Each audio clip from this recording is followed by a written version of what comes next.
Kuching pada Rabu.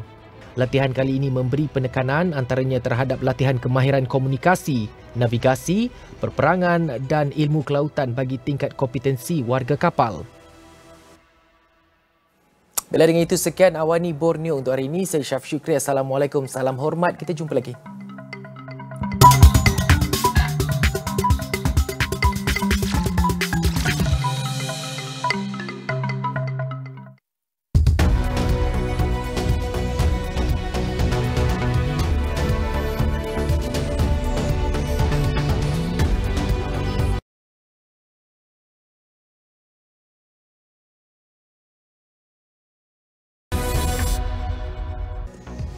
Good evening, you're tuning in to AWANI Tonight with me, Farhana Sheikh. The Parliament rejects the motion to extend 28-day detention under Sosma. And the Prime Minister has given his commitment to call for a special Parliament sitting to table the anti-party hopping bill. That's coming up.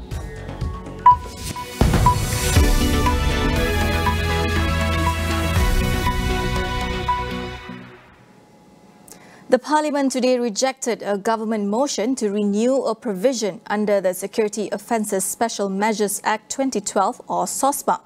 The provision would have granted extension to authorities the power to detain suspects for 28 days without trial.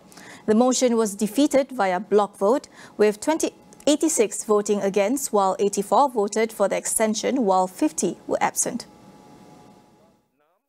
Earlier today, Home Minister Datuk Seri Hamzah Zainuddin tabled a motion seeking to renew the tenure in which the government can enforce SOSMA for another 5 years from July 31st, 2022. Subsection 4.5 of SOSMA must be reviewed every 5 years and will cease to have an effect unless the Parliament agrees to extend the period. In defending the need for the extension, Hamzah said parties who do not agree with SOSMA are those who want to make room for criminals and terrorists to dominate the country.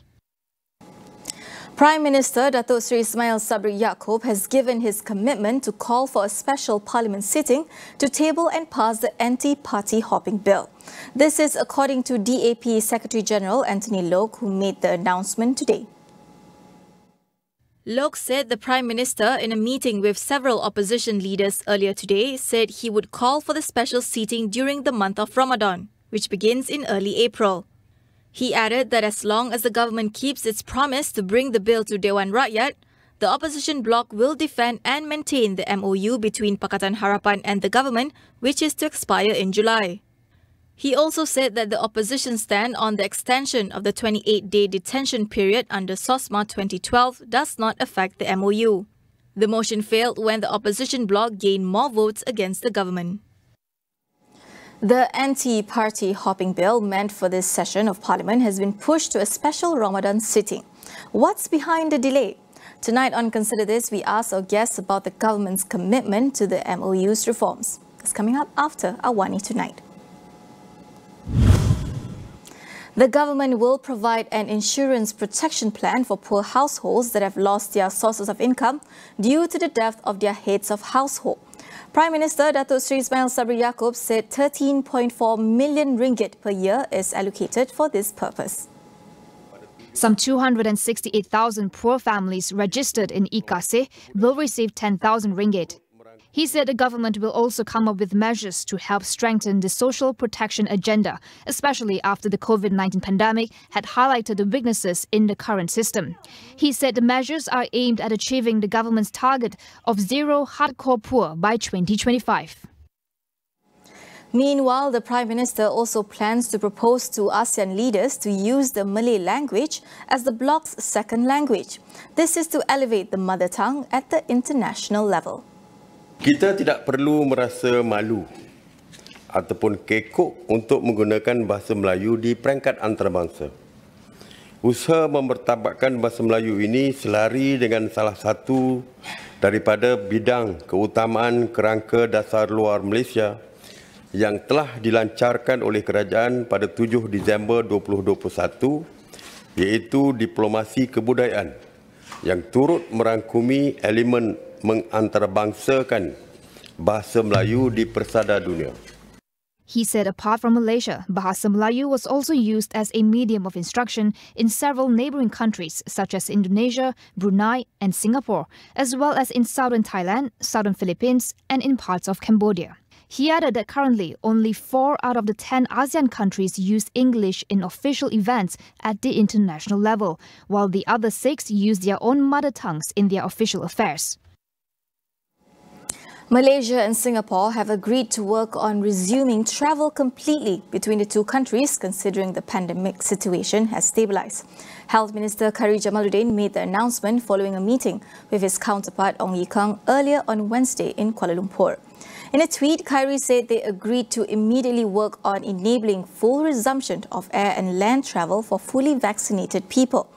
Malaysia and Singapore allowed visits between the two nations in November on a limited quota basis through the Vaccinated Travel Lane or VTL. Currently, Singapore only allows vaccinated people from 32 countries and territories to enter without having to quarantine under VTL programs. We'll continue after the break. Stay with us.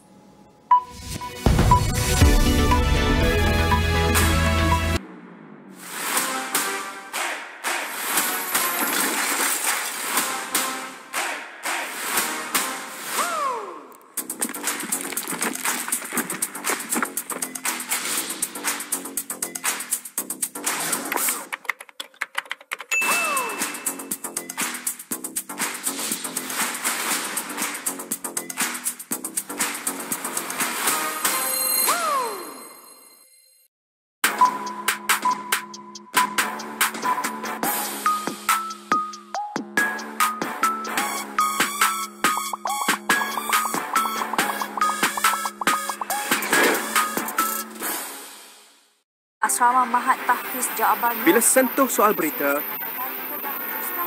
tiada masa untuk tunggu. Kepada anda kami bawakan fakta, susulan dan kupasan yang terkini. Tiada drama dan tiada pengulangan.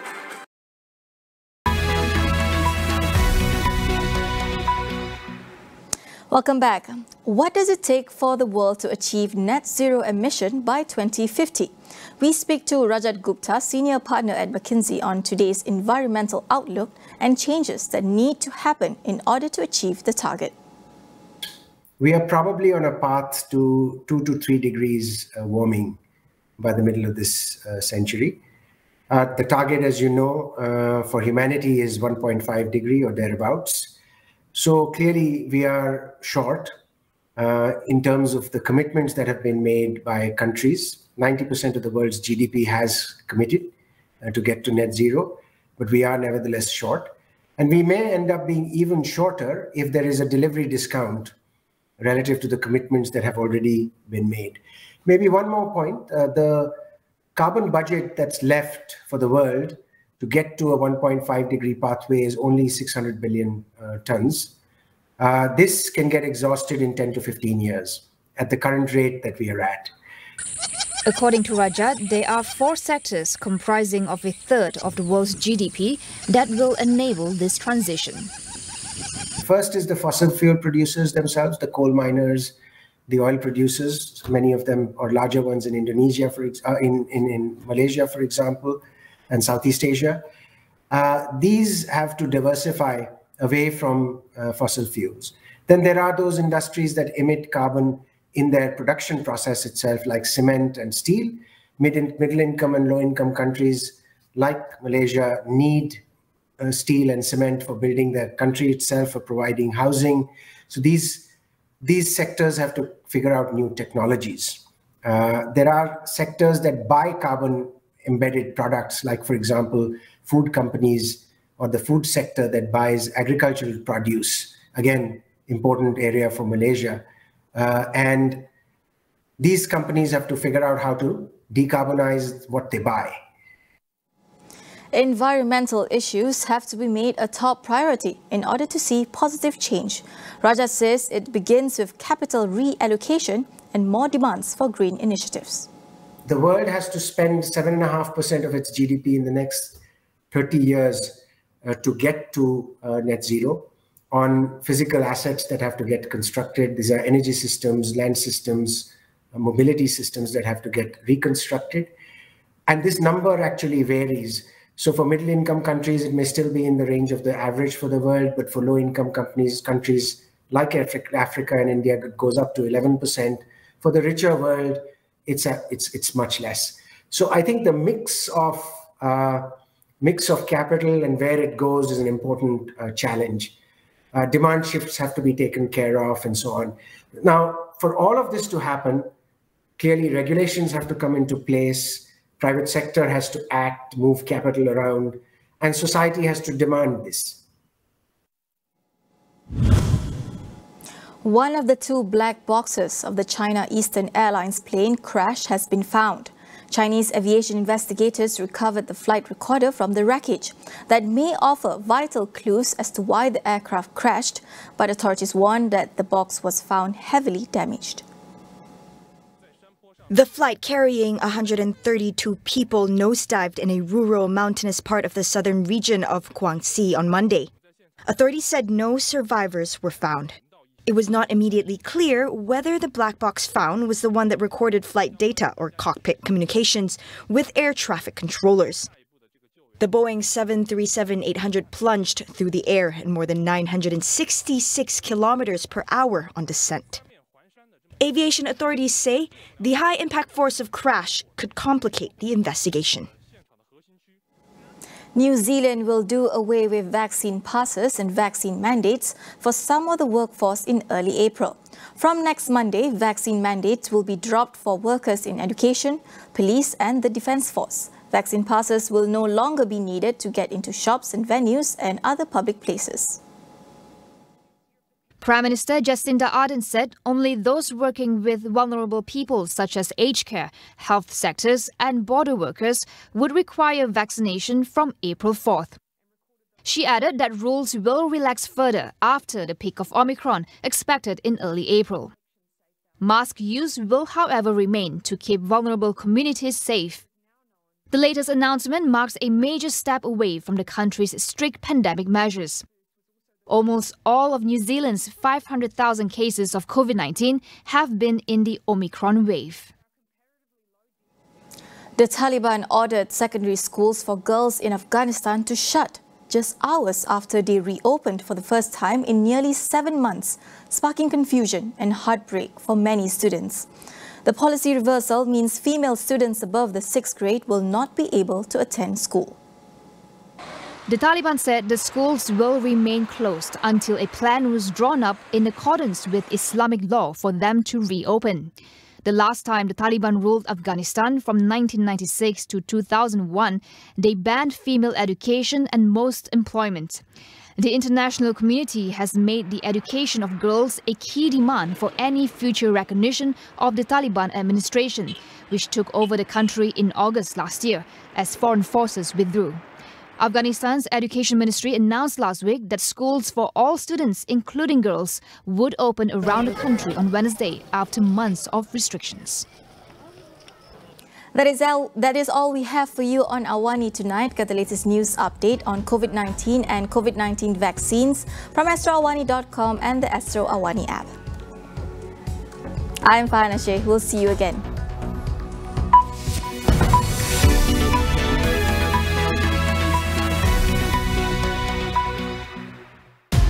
Blockbuster Korea terunggul on demand. 살 사람은 살아요. Hidup ini penuh dengan cabaran. 그거 건들면 너 죽는다. Dan menggerunkan. Kawal diri anda. 기억, 뭐가 네 머릿속에서 만드는 건지 구분할 수 있겠어. Tiada yang mustahil. 금방 같이 하겠어. 가자. Blockbuster Korea Movies on Demand. Stream di Ultramax dan aplikasi Astro Go. Orang kurang upaya adalah mereka yang mempunyai kekurangan jangka panjang. Terdapat 7 kategori OKU, iaitu fizikal, penglihatan, pendengaran, pertuturan, mental, pembelajaran dan pelbagai. Permohonan pendaftaran OKU boleh dibuat secara fizikal atau dalam talian. Mudah je kan? Terdapat 32 kemudahan dan keistimewaan sebagai OKU berdaftar dari pelbagai agensi. Antaranya, pengecualian bayaran pasport, pelepasan cukai pendapatan, keutamaan semasa pemberian vaksin COVID-19, kaunter khas OKU dan sebagainya. Untuk maklumat lanjut, sila layari laman sesawang oku.jkm.gov.my.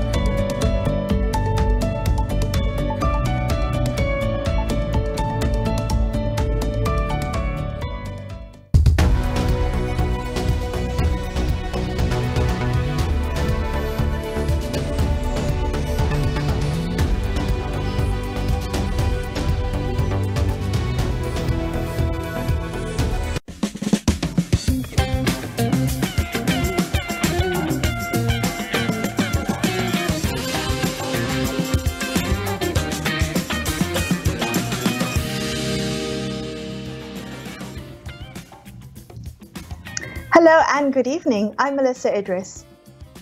And I'm Sharad Kuttin. Welcome to Consider This. This is the show where we want you to consider and then reconsider what you know of the news of the day.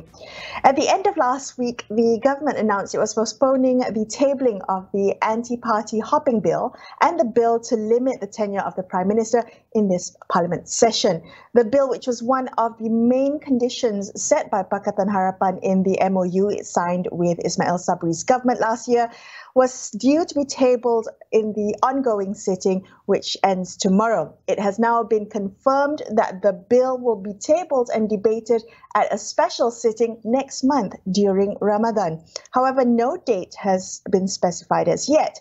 Now, what are the legal and political hurdles causing this delay? Let's ask Fahmi Fazil. He's MP of Lembah Pantai and Communications Director for PKR and Pakatan Harapan. Fahmi, why has PH conceded to the delay of tabling the anti-party hopping bill, despite this deadline being expressly mentioned in the MOU? Yeah, for Pakatan Harapan, we have insisted time and again that the bill has to be presented, has to be tabled, debated and passed in this session, this first meeting of Parliament this year. We have time and again in various meetings and also publicly stated our position. We have not budged from that position. But given that the Prime Minister and the Minister in charge, Datuk Sri Dr. Wan Junaidi, who is the Minister in charge of Law and Parliamentary Affairs, has indicated that there are some parties that have expressed the need to perhaps discuss this in a little bit more detail. Almost all